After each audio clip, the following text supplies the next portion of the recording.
The National Academy of Agricultural Research Management organized 4th edition of AgriUdan, a food and agribusiness accelerator in Hyderabad. The 4-day capacity building workshop was held from 20th to 23rd December. My Startup TV spoke to Sameer Gupta, Director, Haldivita on the sidelines of the event. Listen. Hi, my name is Sameer Gupta. I am a director in Farm Origin AgroScience Private Limited, which has got Haldivita as a product. Sir, firstly, welcome to the show. Thank you. And you yourself as a founder now, now you're wearing a different hat or a role altogether, from a investor to mentor to now an entrepreneur. And today you are speaking at the NAM event, AgriUdan event. What kind of, because you're also in agriculture product, what is the scope you see for agriculture product when it comes to as a startup within startup sector?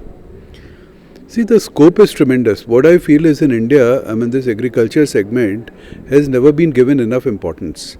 Now, agriculture, people generally take it as sabji, fruits and, grains, but it's much beyond that. It could be herbs, it could be, innovation, it could be organic, it could be hydroponic. So there is a wide range of products which can be produced, and they can cater to different segments.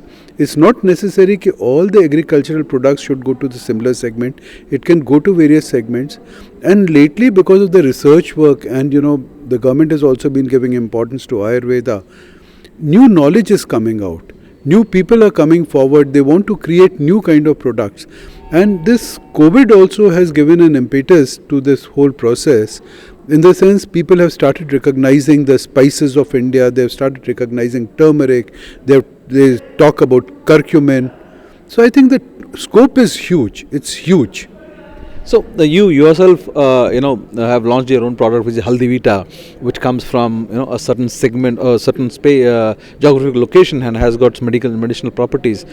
Would you, again wearing the hat of an entrepreneur, also as an investor and mentor, would you advise the aspiring entrepreneurs to look at the niche areas?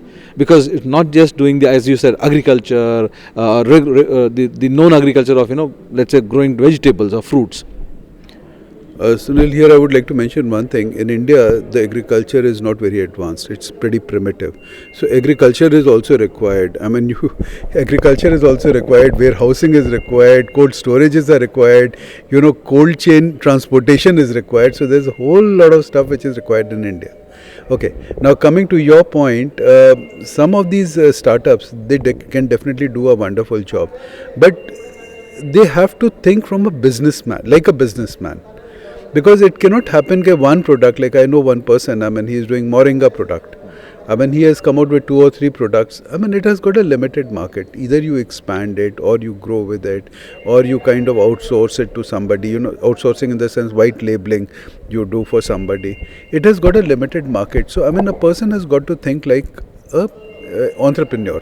You take for example, like what Haldivita did. Initially we came out with this turmeric latte, Haldivita. It gained popularity. We gained somewhere around 200,000 customers. But after a certain stage, there comes a stagnation point. To get an increment, of say 2%, 3%, it takes much more effort than what it used to take to get 20% increment. So it's like the graph kind of flattens out.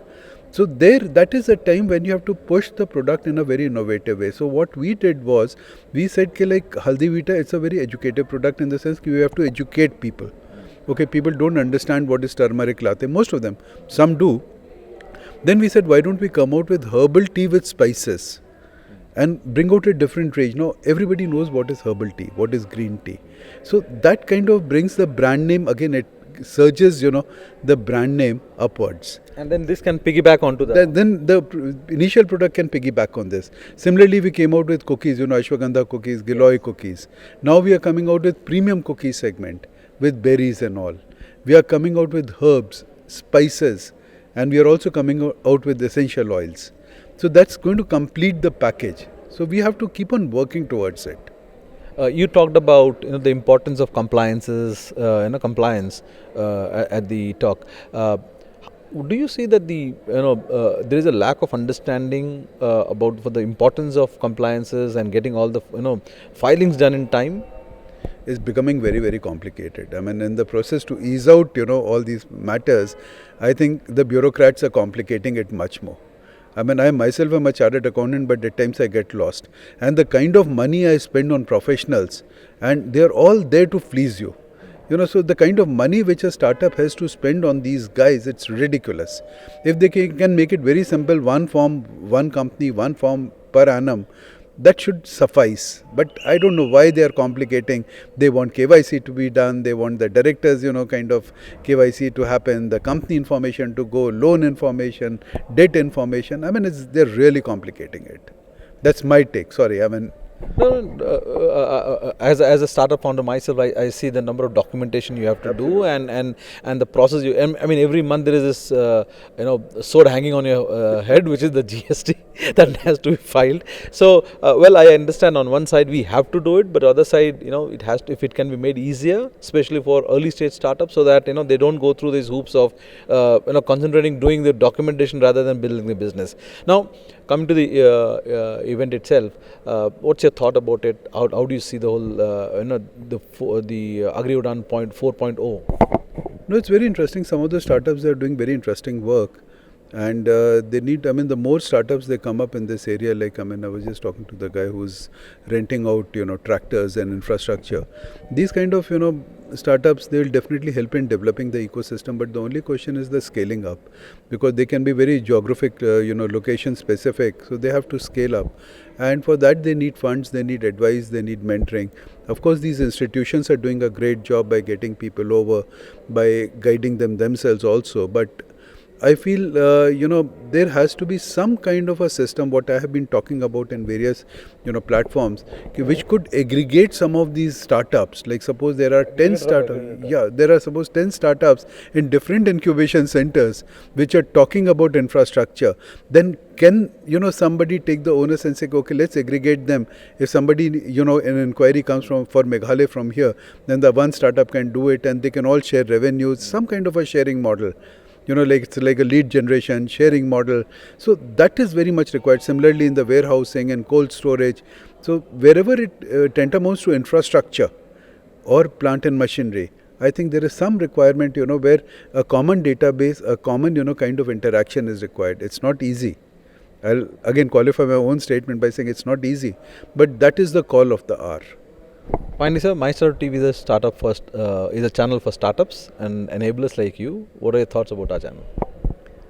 I think it's a wonderful channel, and these kind of channels are very, very important to spread the word around, because the more people who are going to watch it, they'll get new ideas, they will get more understanding, they'll get deeper understanding, which is also required. So learning can never stop. I mean, even after 35 years of corporate, I'm still learning. Every day is a new learning for me, and then I realize, oh God, I never knew this thing. Thank you, sir. Thanks a lot. Thanks, and I wish all the best to My Startup TV. Thank you very much.